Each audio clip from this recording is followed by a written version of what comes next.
Hello, welcome to The Moment.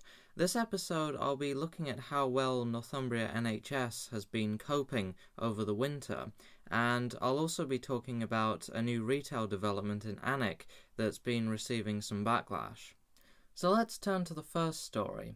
The NHS has released a series of statistical data documents into the performance of every foundation trust in England over the winter period. But of course, for the purposes of this programme, we'll only be looking at Northumbria Healthcare NHS Foundation Trust.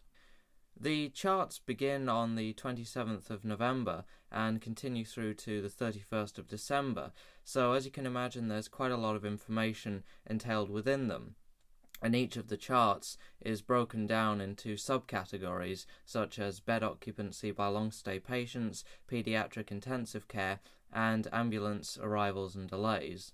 The Northumberland Gazette has done a story about the ambulance delays over December. From their story, quote, "The figures show that in December, 311 of the Trust patients had to spend between half an hour and an hour waiting in an ambulance at hospital or with paramedics outside A&E before they could be transferred to the emergency department, and 105 remained in the care of paramedics for more than 60 minutes. NHS's target time is 15 minutes. In total, 8.6% of all the patients arriving by ambulance at hospital were delayed between 30 and 60 minutes. In the week from Christmas to New Year, there were 89 delays of between 30 and 60 minutes and 34 incidents where patients were waiting more than an hour. December the 27th was the worst for delays, with 21 patients waiting in ambulances for between 30 and 60 minutes. But the figures that I'm going to be looking at to try and determine how successful the Northumbria Trust was over the course of the winter period are those for general and acute bed occupancy. On the 3rd of December, they had the largest total number of beds available at 1,046. However, 984 of those were occupied, meaning an occupancy rate of 94.1%. After that, the total number of available beds never goes above 917, a number which is found both on the 4th and the 29th of December.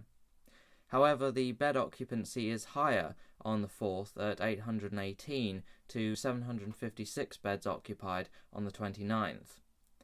For the most part, availability fluctuates around from the mid to high 800s to the low 900s, though from the 18th to the 24th there is a continual downward trend from 895 to 840. This is counteracted by the fact that the bed occupancy in that time is also trending downwards from 791 on the 18th to 643 on the 24th. The bed occupancy figure for the 23rd is the lowest it actually goes, at 629. During the first 3 days of December, the occupancy rate never goes above the 94.1% of the 3rd. The occupancy rate percentage stays for the most part within the 80s, 89.4% on the 7th, 88% on the 11th. It does drop into the 70s on the 22nd, with a 77.3% occupancy rate. The 22nd also shows 648 beds of 858 being occupied, and there's quite a jump from Boxing Day to the 27th in available beds, from 855 to 904. However, the bed occupancy is greater on the 27th, with 786 beds to Boxing Day's 724 occupied, leading to an occupancy rate of 84.8% on the 26th and 86.9% on the 27th. So, with the numbers fluctuating such as they were, it's possible to see that Northumbria NHS was barely hanging on, when their lowest bed occupancy figure of 629 still means an occupancy rate of 74.6%, you know that there's a very real problem. Of course, this is in no way to disparage the staff of Northumbria NHS. They have a very difficult and unenviable job to do, and while it's true they were obviously stretched to near breaking point, they did obviously manage to get through the incredibly busy December. So now let's move on to the second and final story. Alnwick Chamber of Trade Chairman Carlo Biagioni has raised concerns about an out-of-town retail park that's been put forward to Northumberland County Council. The Northumberland Gazette quotes him as saying, "My personal opinion is that as many people as possible should object to this, as it has a detrimental impact on the town centre. I feel that many empty shops and units in the town should be filled instead of building more and encouraging out-of-town shopping. The town centre is the heart of Alnwick, and we should be spending money on maintaining it and preserving it. We have a little gem here, and we should do everything in our power to protect and save it." The proposal has been lodged by Northumberland Estates, who themselves are based out of Alnwick, and whose portfolio includes the Keel Row Shopping Centre in Blyth, Corledge Business Park in Alnwick, and Northumberland Park in North Tyneside. This particular development would be constructed across the road from the already existing Willowburn Centre, which already has large franchises like Homebase, Sainsbury's and Argos.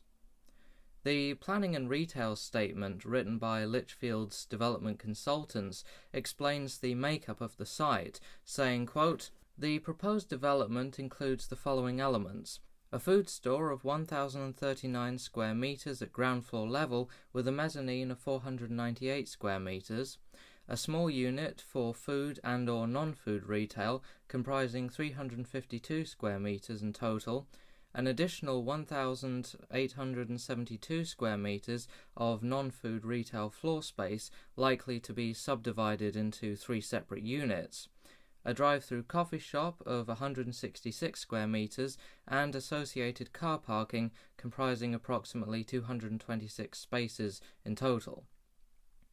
When carrying out assessments for the viability of the development, Lichfields looked at the Northumberland Town Centre and Retail Study Update from early 2016 for information regarding the population of the area. The entire study area of Northumberland was broken into several zones, the relevant ones in this case being Zone 2, Alnwick, Zone 1, Berwick, Zone 15, Amble, and Zones 3 and 13, which were Scots Gap and Morpeth, which were combined into one for the purposes of the study.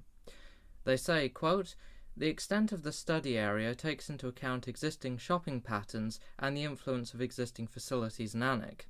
It also reflects that while the proposed retail floor space is likely to draw the majority of its trade from Alnwick and its surrounding hinterland, it is also likely to draw trade from other areas to the north and south." Looking at the population and expenditure, they say, quote, "The population within the study area as a whole is forecast to increase by 4,261 persons over the period from 2017 to 2027, from 138,672 to 148,023. The report has also used prior data from Experian software to try and predict the kind of expenditure that the study area as a whole may have over the next 10 years, and therefore, by extension, assess the viability of the development.